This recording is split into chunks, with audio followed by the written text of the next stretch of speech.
So, hello everyone, and welcome to a new episode of The Expert Talk. I'm very excited today because I'm broadcasting from my hometown. So, I am podcasting, not broadcasting. But anyway, and I am not alone. I'm also podcasting together today with Tucker Miller from beautiful and windy Seattle. Hey, Tucker, how are you?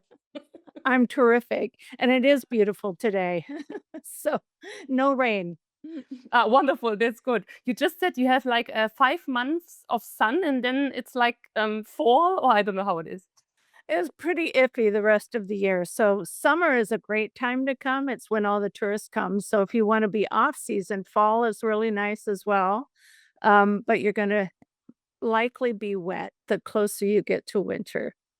Okay, so let's keep the summer vibes because you and I, we have summer vibes already. So let's try to make the best out of it. So Taka, Perfect. I'm very happy that you made the time to join the expert to the talk today, and I made a very short summary of your huge expertise. I am very impressed, and please let me try to summarize you in a nutshell. Okay.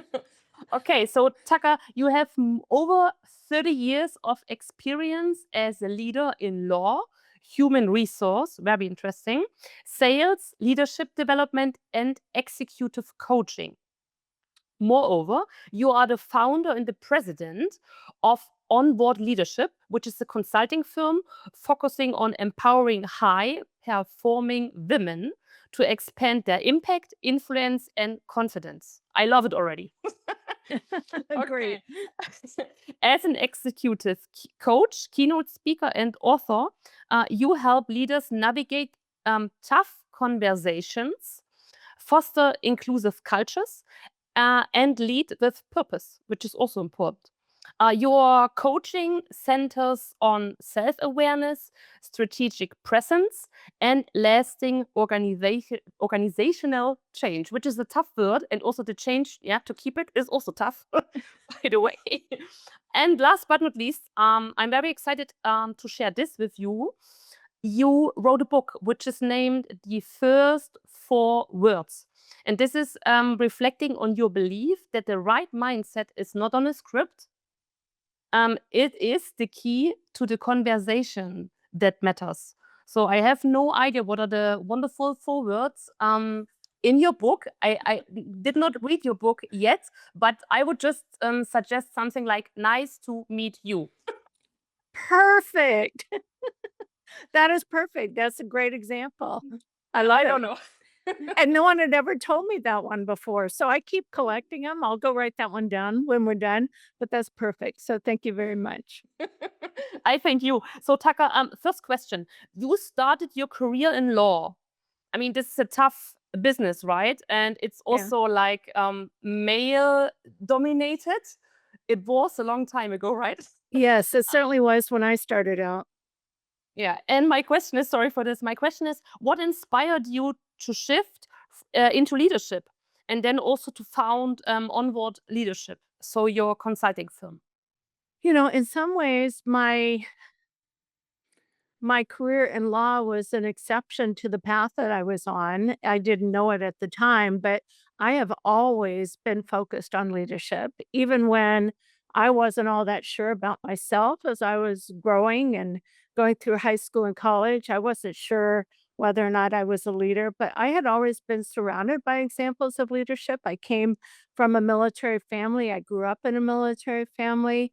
My dad went on to become a business leader, and being the oldest daughter of 3 girls, he was very impressionable to me. So, what looked here I was as a high school student wanting to be professional. So, I always focused on leadership without even intentionally thinking of it that way. And when I went through school, I majored in business, loved business, wasn't gonna do finance, that was for sure, wasn't gonna do accounting, and there was this little tiny sliver of a subset in the college program that I was in, business, government, and society, and I was like, "Yes, I'm all about people." So I majored in that, which was a natural foray into law school.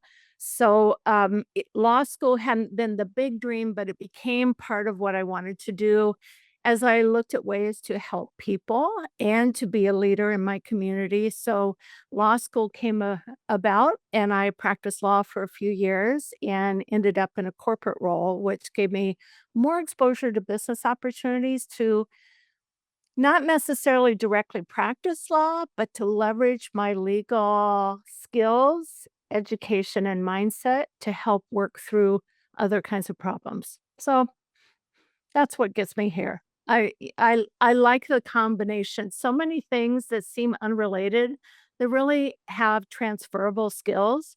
So it doesn't matter what label we put on it. It's what's the skill or the insight or the competence that we develop that we can take to the next version. And leading with purpose will take you naturally to the next version.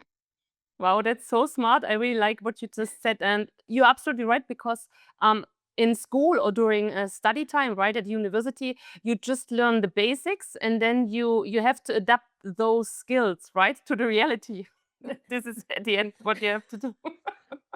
Yeah, school doesn't really verse you very well on the reality. And it's interesting, you mentioned that I've been in business for a really long time. The options that were available for expressing yourself in business or law were very different 30 years ago. So as we evolve, the rest of the world is evolving, and there's so many more ways to insert ourselves, leading with purpose, but having careers that nobody could have even imagined for us if we stuck with just a title. Yeah. I have also a question regarding your expertise in human resources, because you said that it's all about people, or you very appreciate working with people. So for us at Sales Pro, for you, it's absolutely the same. You know that we are a recruiting agency, right? So we take Yes. care about people who are either freelancers or just like you and me, or someone just looking for a new job, for a new challenge, wanting to grow, learning something more about just more than just getting money. So um how how how was the change? Do you see, or it's better like this, do you see any kind of change in human resources since the last 30 years? So how people are Ugh. treated?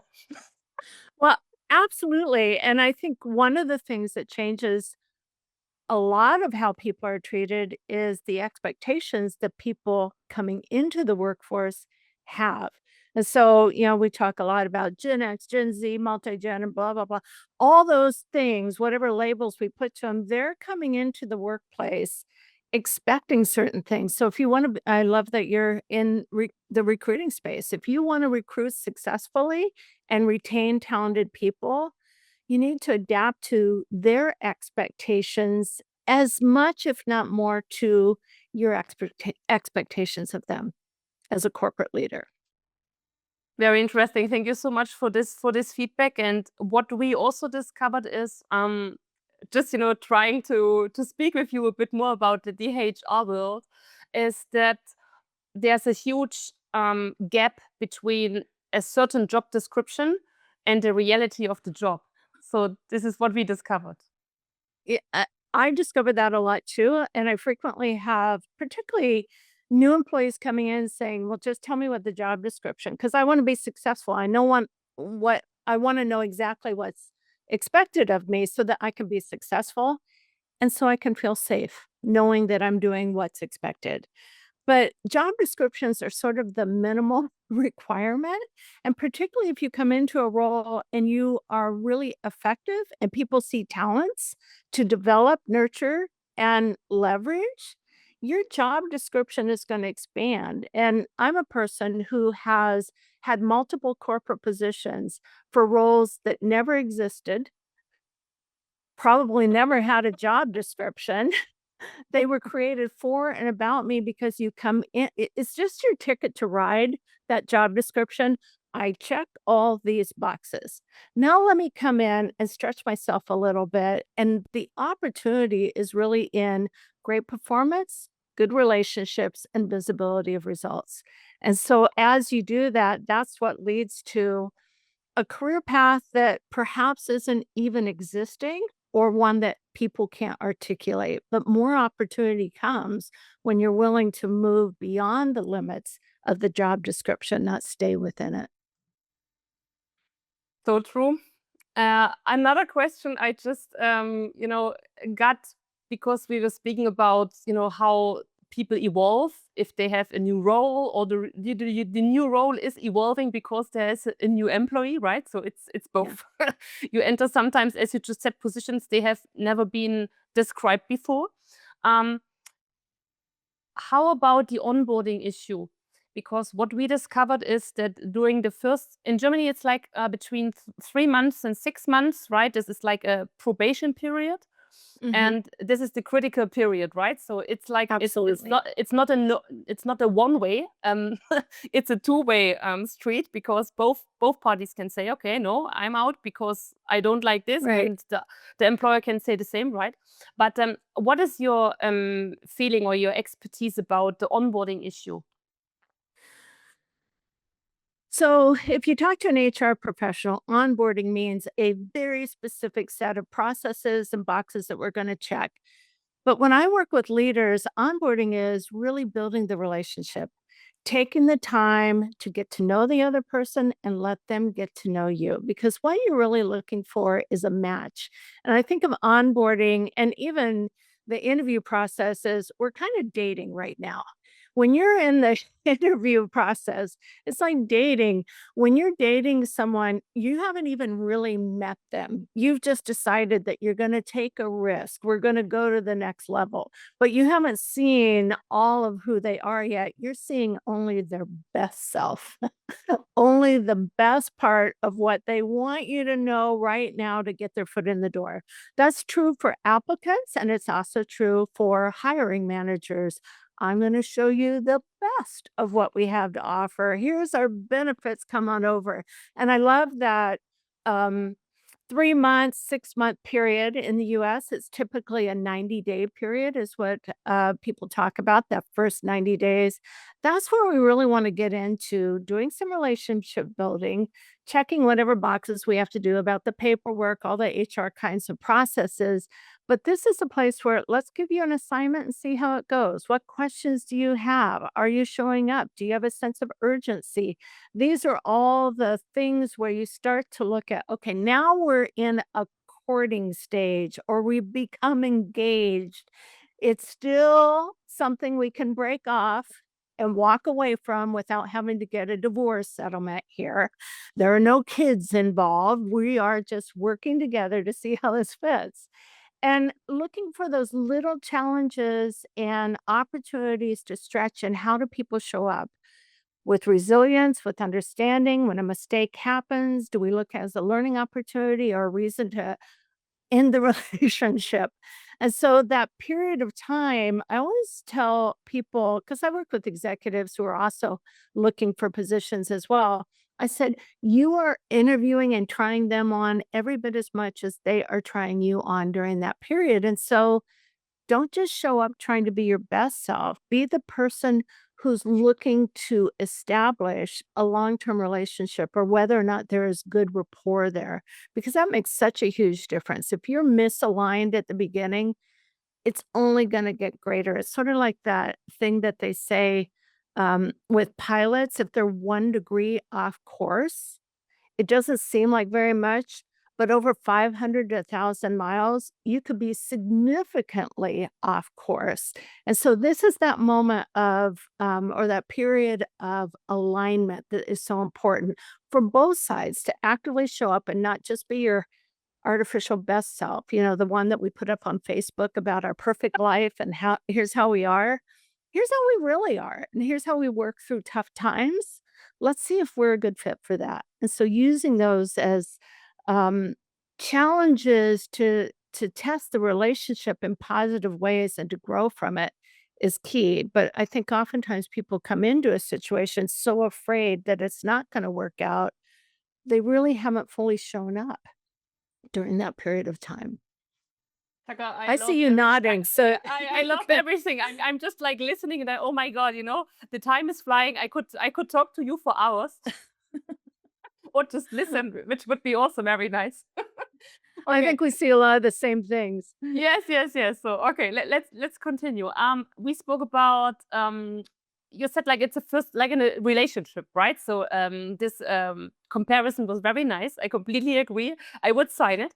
I just had another point, which was which is very important in a relationship, independently if it's business or private.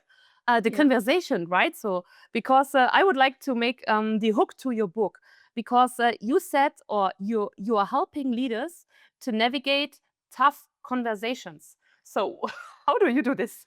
How do you do that? Well, it's interesting. The book that I wrote, the first 4 words, is the answer that I wanted to provide my clients and ultimately others in publishing the book to the question that I kept grappling with as I worked with senior leaders. And so, in working with these senior leaders, they are in positions of authority. They were often well educated. They had achieved a great deal, and they would, in our work together, identify that there was maybe 1 or 2 conversations that they had been avoiding, not having, a tough conversation, which is in itself interesting. What makes it tough? Is it the dynamics of the relationship, or is it the story we actually tell ourselves? I've asked many people, "Why didn't you have the conversation?" I hear all kinds of answers. "I didn't have time for the conflict. I already knew what they were gonna say.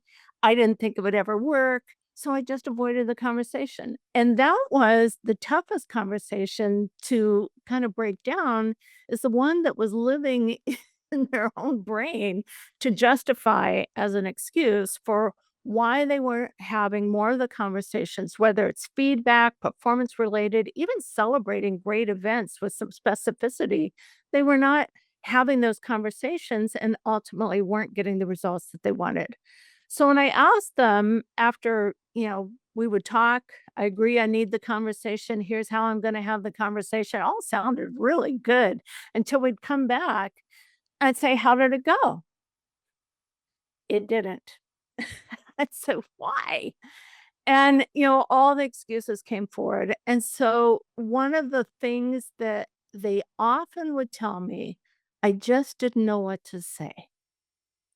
And I was like, dang, there's got to be a way to break that down to make it so simple to have the conversation. They can't not have the conversation. It's kind of like in my mind, I was imagining, how do I shorten the distance between sitting on the couch and being in the conversation? What would that look like? And so that's how the first 4 words came up. It's not a script, it's a concept. There are lots of examples in my book of phrases, just like what you started us off with, that will work in a variety of situations, but it's a strategy. And so when I asked my clients who said, "I didn't know what to say," I would challenge them and say, if you did know what to say and you could say it in as few as 4 words, what would you say?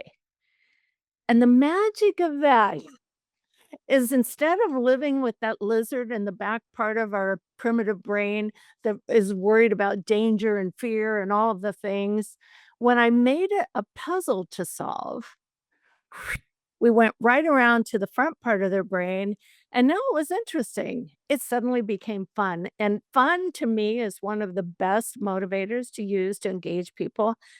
To be honest, a few people would play along and they would agree to have the conversation only to prove me wrong that it would not work. I don't care. If they went into the conversation for whatever reason to try it out or to prove me wrong, I'd already got them in the conversation and off the couch. So, what I found when I circled back with them, suddenly there were a whole different set of facts available to them when they checked out what the person was really thinking or how they really felt. And that's what opened up the opportunity to get more of the results that they wanted, but also to be more trusted, to be more recognized as a leader, as someone who encourages people in an effective way and gives them room to hear their point of view. You build trust in that relationship only through the conversation. And what a shame it would be to be a leader and have your leadership and your credibility defined by all the things that you weren't doing or saying instead of all the things that you could say if you just simplified it a little bit, got out of your own way and had it.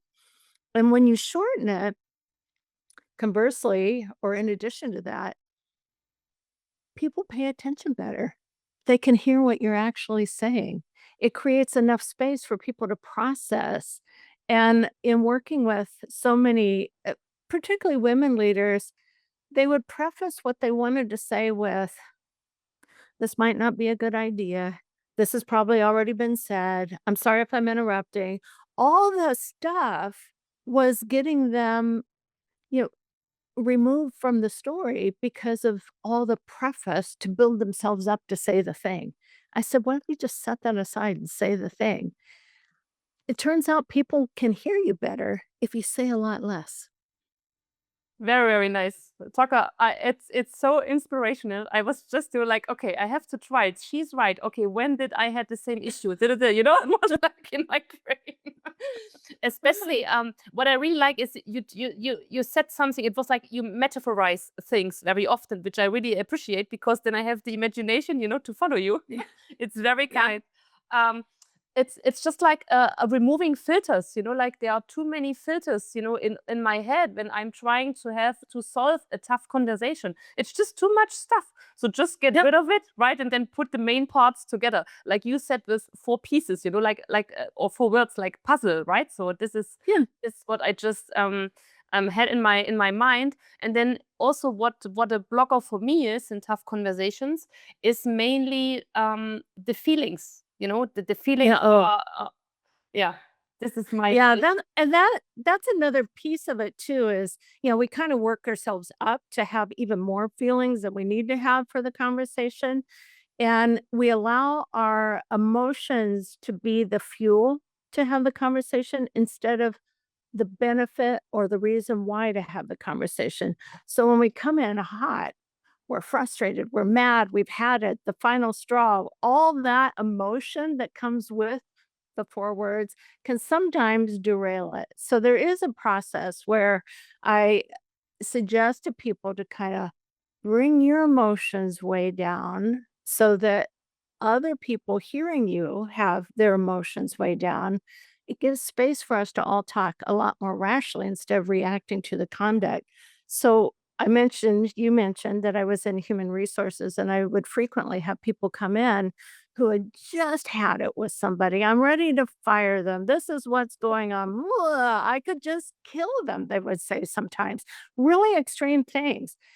And sometimes the substance of what they were concerned about was very, very serious, but when they were in that emotional state, even if they were right about the concern about the conduct, the only conduct and the only thing I could hear was threats of killing people, their irrationality. They were no longer credible because of their emotional state. The problem was now them instead of the substance of what we really needed to be talking about. And so as you think about what's the strategy for my first 4 words, part of the strategy is also how do I calm myself down and enter in a conversation that reduces any defensiveness or fear in the other so that you can meet each other in a place of calm and collaboration ultimately. Wonderful place. You know, I'm already there. I just opened, you know, the door for everyone who likes to join my conversation, you know, today. Okay, Tucker, it was so nice. Thank you so much. The time is flying, I know. But anyway, I would like to give you the chance just to tell me briefly and the listeners, how would, you know, how could I start working with you? For example, if I'm a company in Europe or in the States or I don't know where, you know, how could we get together? Thank you for asking that question. And I would love to meet any of you who are listening and you're curious to find out a little bit more. I have a couple of different, very short, targeted coaching opportunities. So if you're not wanting a 4, 5, 6 month engagement, we have a 3 hour option, very short, very targeted. And I post about that on my LinkedIn page. So you can connect with me on LinkedIn.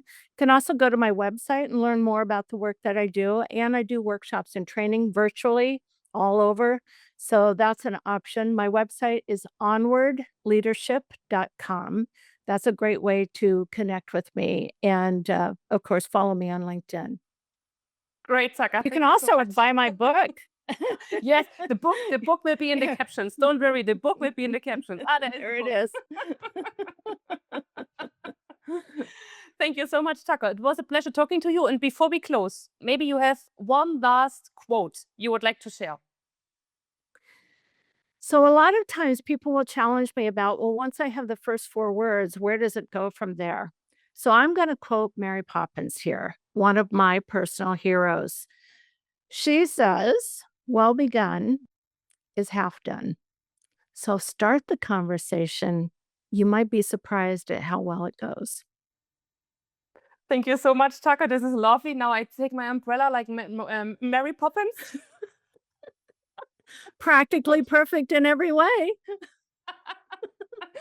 So it was nice talking to you, Tucker Miller. It was a wonderful conversation. A lot of topics we touched. I could talk with you for hours. Thank you so much. I thank all of those people who are listening and watching this podcast. Stay tuned until the next time. And if you would like to get in touch with Tucker Miller, you can also reach out to Sales Pro for You. Just drop us a message on LinkedIn, everywhere where we are online. Just contact us and then we make the connection.